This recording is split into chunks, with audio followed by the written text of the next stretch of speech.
Hey guys and girls, I hope you can hear me. I hope you can see me okay. Today is Tuesday. I'm home from work. I'm still in my gear. Still in my gear. You know, I've been doing a lot of thinking yesterday.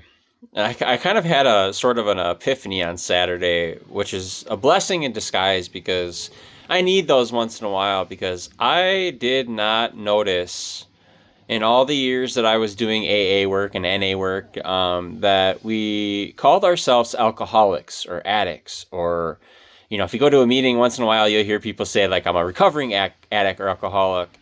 But the majority of people say, "Hi, I'm Jesse," or "I'm Bill," "I'm Bob," "I'm Susie," "I'm Sally," and I'm an alcoholic or I'm an addict. Is that instilled hopefulness? Is that starting anew for you, calling ourselves addicts or alcoholics? Is that instilling hopefulness? Well, I kind of sort of figured out that it wasn't. And it was an epiphany for me. And some people on the sidelines, and I totally understand now where some of you guys were coming from. And a couple of people had been telling me this like years ago, but they were more brash about it. They told me that AA was a cult and AA is evil, and I don't necessarily think those things, my friends. But having spent many of hundreds of hours and hundreds of meetings at many different AAs, having different sponsors, being a sponsor, the one thing I can say is that in the program, we are kind of regulated to that addict alcoholic description. It's not a very good description. It's not positive. It's not creating or instilling hopefulness in us or positivity. Calling ourselves an addict or alcoholic, we are almost rebranding ourselves back to the old way we were before. So catch me on this. If we walk into a room and we say, "Hi, I'm Jesse. I'm an alcoholic. I'm an addict. I also have CPTSD." Where do we draw the line, right? And for me, it kind of goes on and on and on. But telling somebody that you're an addict or alcoholic, is that really important either?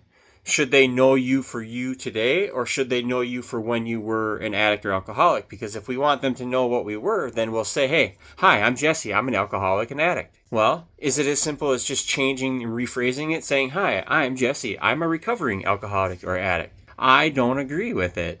I don't. Some of the things that we're going to be working on the channel is what I'm going to be working on in my own personal life and in my own journey with therapy, because I do therapy once a week and I have an awesome therapist. Awesome in the sense that her and I have a trust now built up over the last a year and a half of therapy at once a week.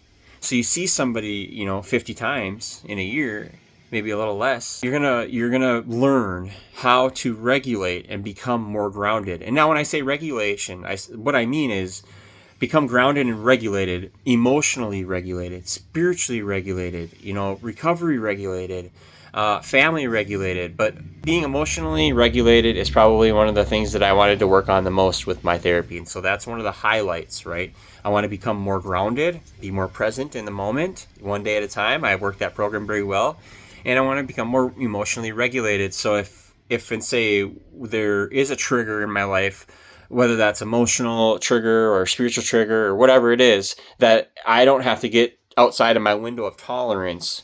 Because when I get outside my window of tolerance, I act, say, and do things that maybe I don't really mean, or maybe I don't necessarily want to do or act or say or mean, right? So it's a role that we have to be ready to take on, because when we go to therapy, we're going to learn a new us. We're going to be new people. Sometimes we don't agree with the voice in our head. And so that makes me tend to believe sometimes that there's a battle sometimes going on, and we really literally got to take over. We got to take control of our life, right? We got to think positive, got to have good self-talk, got to be educated in our goals and in our ventures and adventures. And we also have to remain in today. So a lot of times what our worrying mind or our fearful mind is going to put us in tomorrow, right? Or it's going to put us back in yesterday, or our resentful mind is going to put us back into yesterday. So if you take what you've learned thus far, right, and you take the years of experience, whether it be trauma, abuse, maybe it was good times, maybe it was bad times, solid times for you. But take your experience and ask yourself this.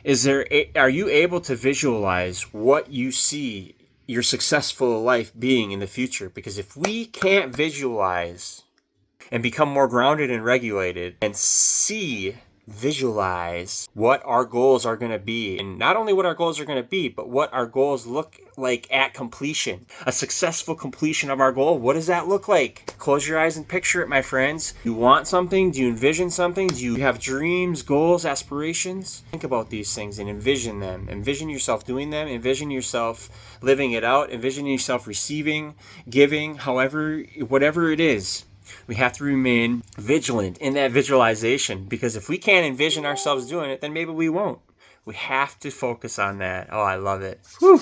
So I got some content loading on one of the YouTube channels, and I'm going to do a premiere. So I'm going to get off now. I'm going to edit this video, and I'm going to send it off into the YouTube ether and Facebook ether. And I hope you guys jive with the message. I hope it makes sense. And I'm only teaching you guys what I'm learning myself. So that's why it's so fresh in my mind. And we can come up with so many different ways of doing a program and coming into this recovery. Honestly, I think that we need to steer away from the programs, places, and things that are putting labels on us, that are branding us as this or that. It's not up to them to label us this or that. It's not up to a program to say this or that. We don't have to accept that. I don't want to be an alcoholic or addict. Honestly, really, I'm in recovery from those things, but I'm so much more than just a recovering alcoholic and addict.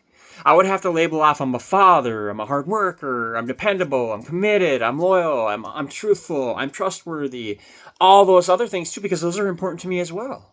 Are they not important to you too? I know they are. Let's broaden our visualization and try to picture some of the things that you could be doing in a successful recovery program. And if you're already there and you're already doing that, kudos to you. Share that message with other people so other people get the message and get the tune, because we need to be planting seeds out there of hope, of positivity, of commitment, dedication, honor, loyalty to the program, right? And the program isn't AA.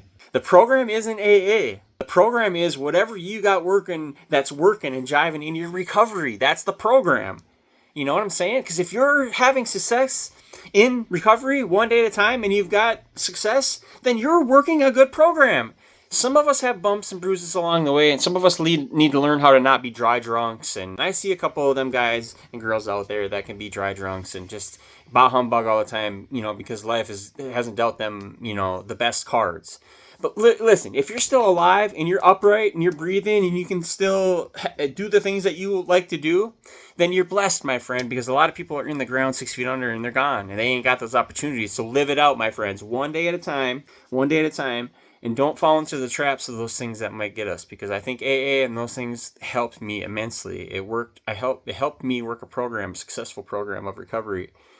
But now that I can see I have a little bit more spiritual wisdom in me, I can see that maybe it wasn't not the best thing. And here we go with another thing. We're closing a chapter on one book, and we're gonna move on. We're gonna move on, my friends. So hey, stay tuned.